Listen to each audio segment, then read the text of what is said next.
Manajemen Penanggulangan Bencana kategori sosial disusun oleh Arya Bayu, Muhammad Deta Septianto, dan juga Huda Pristiwanto. Pendahuluan. Kita hampir selalu mengalami situasi bencana banjir yang masif di area Jabodetabek setiap awal tahun atau awal musim penghujan. Bahkan pada 2020-2021 berturut-turut kita mengalami hal yang sama. Memperhatikan hal tersebut perlu dilakukan antisipasi dengan antara lain membuat aplikasi yang bisa membuat koordinasi, alur distribusi dan komunikasi atau kolaborasi antar pihak yang terkait, termasuk dengan para korban.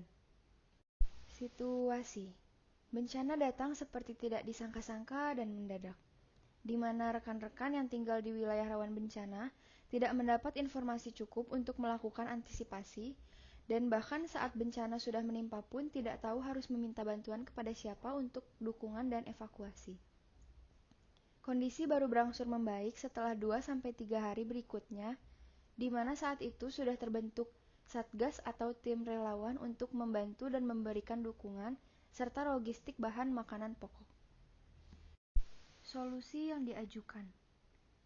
Pada proposal kali ini, akan diajukan pembuatan platform aplikasi yang akan membantu untuk memberikan early warning, pemetaan lokasi korban, melakukan koordinasi, manajemen distribusi bantuan dan relawan, mekanisme evakuasi, mobilisasi, support logistik, publikasi, termasuk panic button apabila korban memerlukan penanganan emergensi di lingkungan Telkom Sigma dan Telkom Group.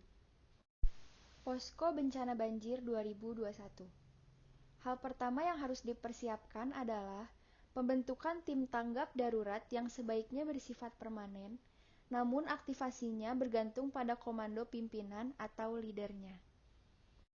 Selanjutnya adalah melakukan pendataan, alamat dan kontak seluruh karyawan, serta memetakannya sesuai dengan area prediksi rawan bencana.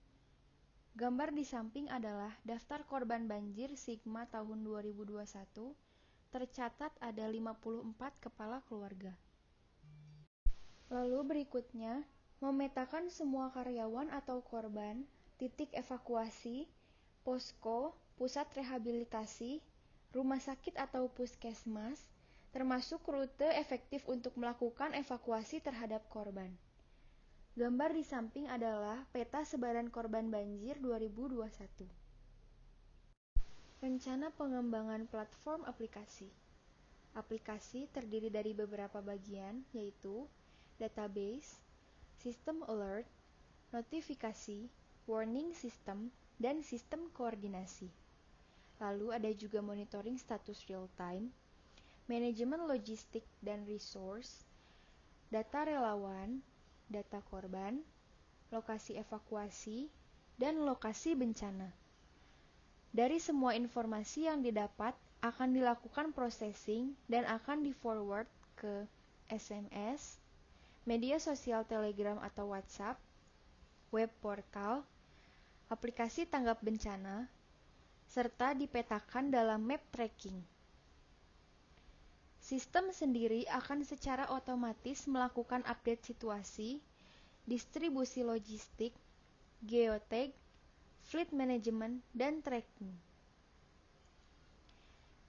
Dan juga akan mengkomunikasikan atau mengkolaborasikan untuk proses emergency rescue, evakuasi, support, mengikuti workflow yang direncanakan.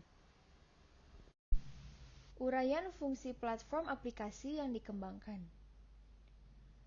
Workflow proses koordinasi dan kolaborasi, pendataan relawan, pendataan seluruh karyawan, mulai dari nama, anggota keluarga, alamat, dan nomor kontak. Pendataan lokasi rumah sakit dan tempat-tempat evakuasi. Kategorisasi tingkat kerawanan korban, pemetaan lokasi relawan dan korban secara real time, inventory logistik dan peralatan, tracking mobilisasi relawan, bantuan, dan pertolongan, identifikasi bencana, area terdampak, mashup pemetaan, dan area bencana. kategorisasi risk, dan support. Alerting bencana, panic button, menampilkan dalam dashboard semua aktivitas di lapangan yang terjadi. Logging activity, reporting bantuan logistik dan lain-lain. Dan yang terakhir adalah publishing via web. Seluruh informasi disimpan secara terintegrasi dan terpusat. Untuk menjamin akurasi, kehandalan dan keamanan, maka semua informasi disimpan secara terpusat. Availability, integrity, and confidentiality. Perkiraan budget yang diajukan untuk pengembangan di fase pertama ini adalah sebesar Rp49.118.000 yang digunakan untuk IT infra, biaya programmer, dan subscription.